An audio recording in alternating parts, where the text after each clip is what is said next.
the federal government may be playing politics because there's a federal election coming on some of the federal provincial issues. You stand before us here as a politician with the provincial election coming. Are you telling us that there's no politics or electoral calculus in behind the Sovereignty Act and your approach to federal politics? I can tell you what I've observed, because I've observed the federal government for a long time. And what I do know is that when we had an equalization referendum to say we wanted to start a change in our relationship with the federal government, within days, Justin Trudeau appointed Stephen Guilbeault.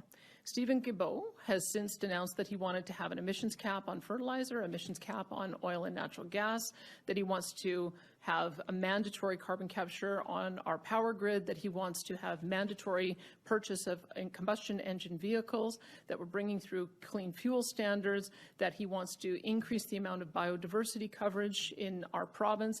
That seems to me to be provocative. They've taken over plastics. They wouldn't allow us to back out of the carbon tax.